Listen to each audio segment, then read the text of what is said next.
If you're following Johnny and Amber, and have been since Virginia, you might have heard things like, "Why are you still talking about this? This is old. It's all been done. This and that." But the fact is, there's going to be fan debates for a long time to come. And one way I know that is because I've been in something similar to this before. The Star Wars franchise is now not what it used to be.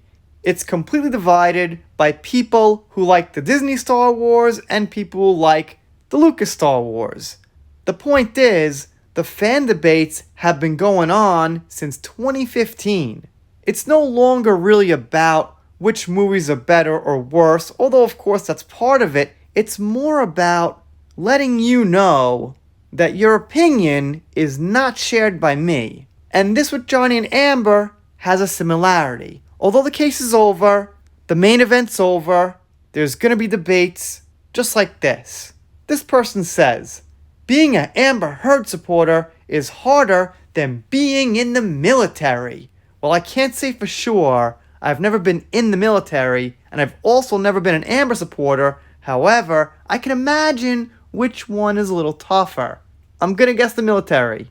I mean, like Eve Barlow, Amber herself, and her supporters, they act like they have to get involved in these arguments. They act like they're being attacked, all this kind of thing, when the fact is, if you want to support Amber, okay, you've got that right. Put your opinion out there, reply to what you want to reply to, and then shut the phone off or go away or something. You don't have to acknowledge every single comment of somebody who's got a different opinion.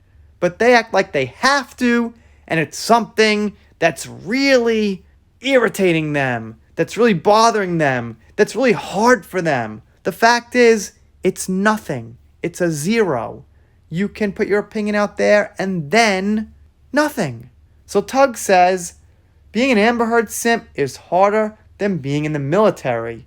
Wait till I tell combat vets suffering PTSD, sure, they lost friends and suffered, but it could be worse. They could have served on the Twitter front lines, simping a domestic abuser. So yeah, thinking about people who've actually been in combat or just been in the military, even having combat hanging over your head as a possibility, is a lot more stressful than, say, replying to a tweet or putting a tweet out there about something you think. But who needs to hear that? It sounds silly even having to say that, but we've got people out there that apparently don't quite understand. And Granny says, yes, let's insult veterans as well. Agreeing with Tug, obviously, that when you think about it, that's a huge insult to people who have actually been through it, let alone people who are going through it now. I mean, there is actually a war going on. But it seems to me that Amber fans don't think past the Amber and us bubble. And Darkness Blade says and assumes that maybe Amber fans would be happy to sign up for the military, which I have to doubt. And Not Gene 30 also agrees with Tug, as does Beatrix Kiddo down there, who says for F's sake. And here's something someone posted. I used as a thumbnail. It just fit the whole situation really well.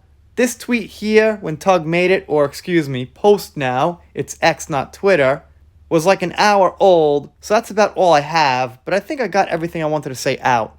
Anyway, shout out to Tug, always posting some interesting stuff on X. If you're following me, making some cell phone videos, maybe speed things up, having some internet problems, just figured I'd throw that out there in case you're wondering. And if you're not subscribed here, consider it. If you don't, I'll be sad, but I'll get over it. See you next time.